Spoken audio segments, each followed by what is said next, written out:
एक बाप का फैसला। क्या बताऊं मम्मी, आजकल तो बासी कड़ी में भी उबाल आया हुआ है। जब से पापा जी रिटायर हुए हैं, दोनों लोग फिल्मी हीरो हीरोइन की तरह दिन भर अपने बगीचे में ही झूले पर विराजमान रहते हैं। अपने बालों की सफेदी का लिहाज है ना बहू बेटे का। इस उम्र में दोनों मेरी और नवीन की बराबरी कर रहे हैं। ठीक है माँ, मैं आपसे बाद में बात करती हूँ। शायद सासू माँ आ रही हैं। सासू माँ ने बहू की बातें कमरे के बाहर सुन ली थी, पर नजरअंदाज करते हुए खामोशी से चाय सोनम को दे दी।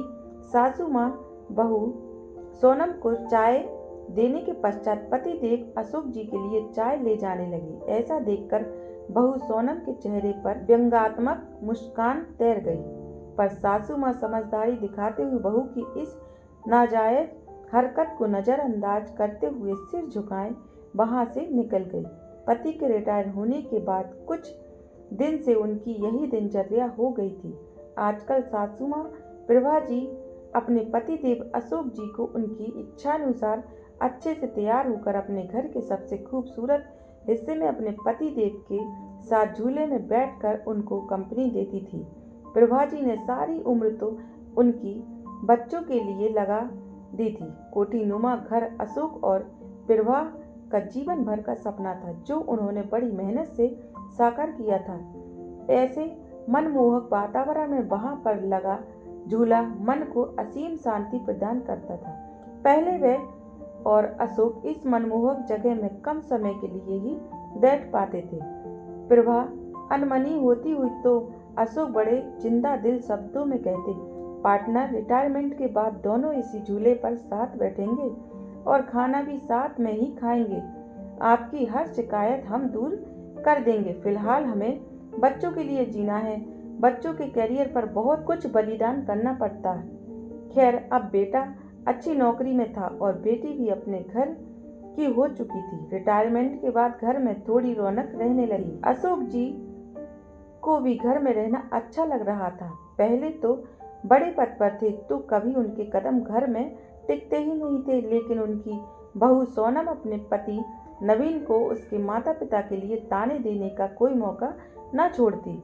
उसने उस कोने के बगीचे से छुटकारा पाने के लिए नवीन को एक रास्ता सुझाते हुए कहा, क्यों ना हम बड़ी कार खरीद लें। नवीन, आइडिया तो अच्छा है, पर रखेंगे कहाँ? एक कार रखने की ही तो जगह है घर में। नवीन थोड़ा चिंतित स्वर में बोला, जगह तो है ना, वो गार्डन तुम्हारा जहाँ आजकल दोनों लव बर्ड्स बैठते हैं।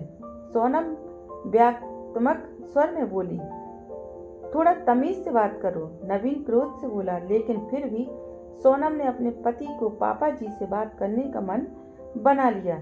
अगले दिन नवीन कुछ कार की तस्वीरों के साथ शाम को अपने पिता के पास गया और बोला, पापा, मैं और सोनम एक बड़ी कार खरीदना चाहते हैं। पर बेटा, एक बड़ी गाड़ी तो घर में पहले ही है, फिर उस नई गाड़ी को रखेंगे भी कहाँ? अशोक जी ने प्रश्न किया।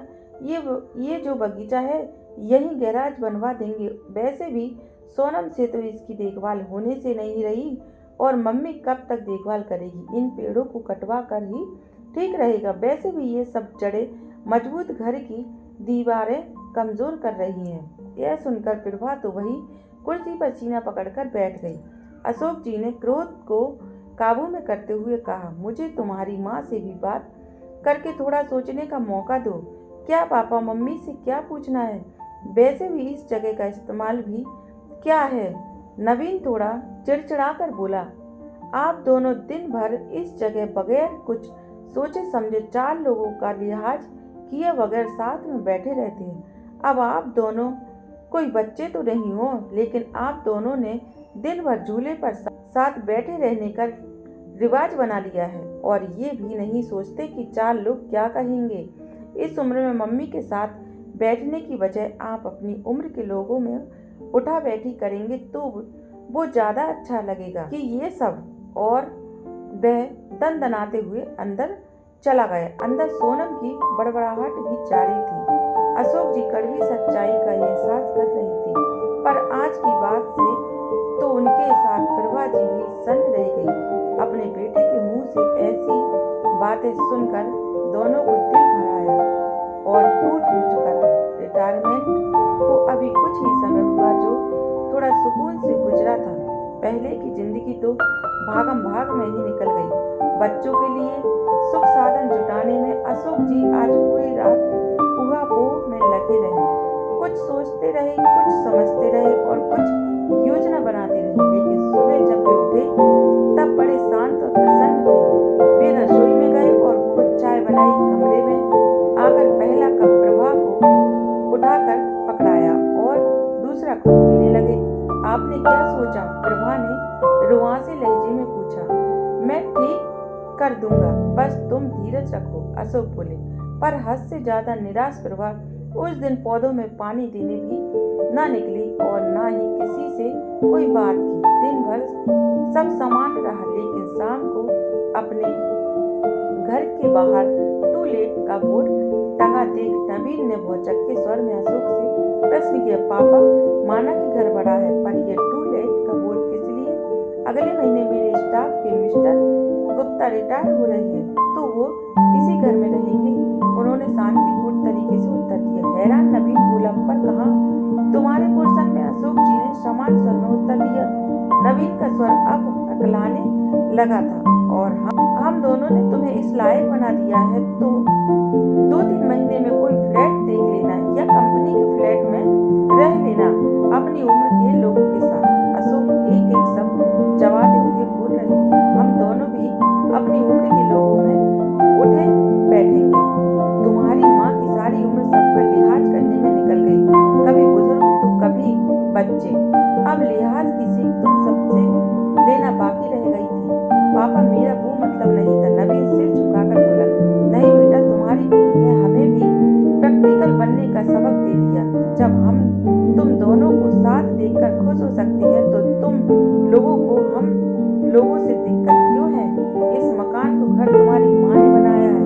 ये पेड़ और इनके फूल तुम्हारे लिए मांगी गई ना जाने कितनी मनौतियों के साक्षी है। तो यह अनोखा कोना छीनने का अधिकार मैं किसी को भी नहीं दूंगा। पापा, आप तो सीरियस हो गए।